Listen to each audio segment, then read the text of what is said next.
This morning, Brother Armel read from the Old Testament, Deuteronomy. Deuteronomy talks about the second giving of the law. Deutero, meaning two.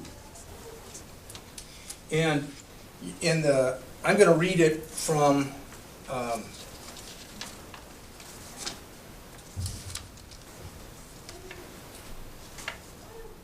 the Holman translation.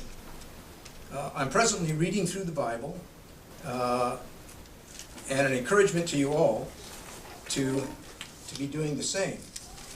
But as I read, and this is the first time I've ever read through in this particular version, and the sermon kind of comes from verse 29, so if you would look to verse 29 in Deuteronomy 5, it says this: "If only they had such a heart to fear me and to keep all my commands always, so that they and their children will prosper forever." Now, I believe when Armel read that particular scripture, as I was listening to him, it said, "Oh, that they would."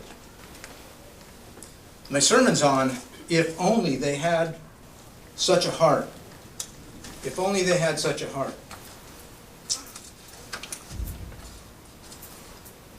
If only. Have you ever heard those words? Maybe you've even used them. Let me take you back to Genesis chapter 3. In the beginning, God created the heaven and earth, and He made Adam and Eve. But then, in chapter 3, it talks about the temptation and the fall. And God used to visit them in the evening, and He was calling out for Adam, and He says, "Adam, where are you?" And Adam said, "Well, I was hiding, Lord, because I'm naked." God said, "Who told you you were naked? Did you eat from the tree that I told you not to eat from?"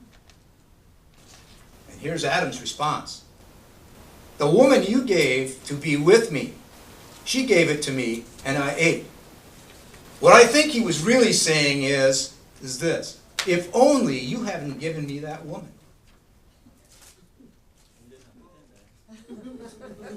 God asked the woman, "What is this that you've done?"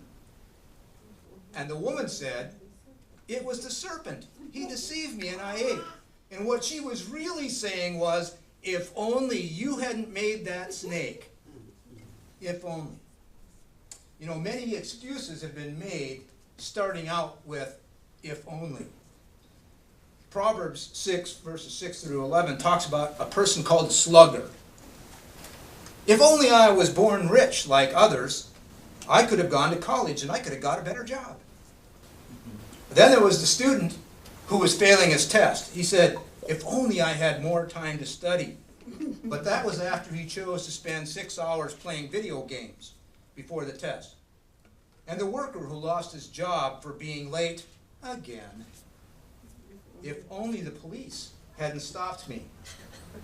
He was stopped for speeding because he didn't hear his alarm clock go off because he had stayed up late talking to his girlfriend that night.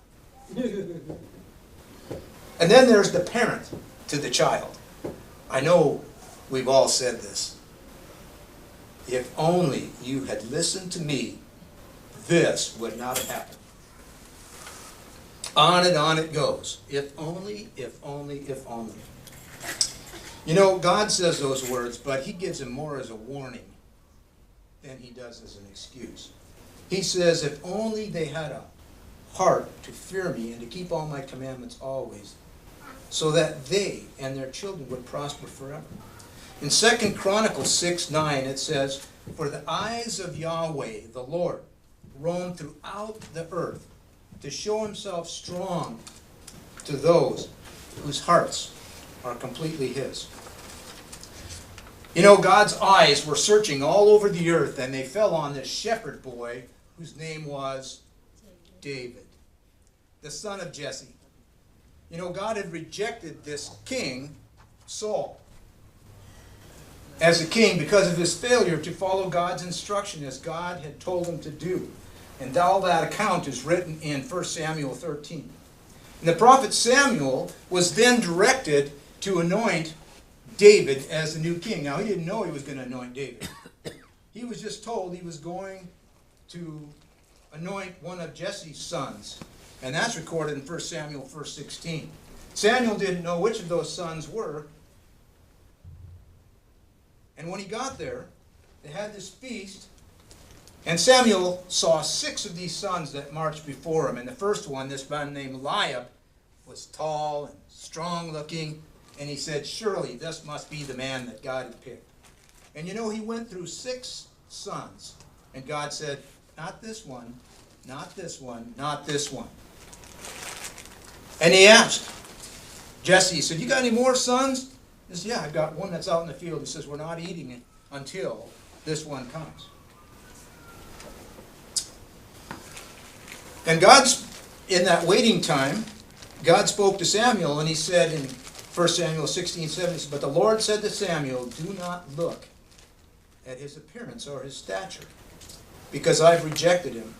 Man does not see what the Lord sees, for man sees what's visible, but the Lord sees the heart. Why did Israel need a new king? Well, in 1 Samuel 13:14, Samuel speaking to King Saul said, but now your reign will not endure.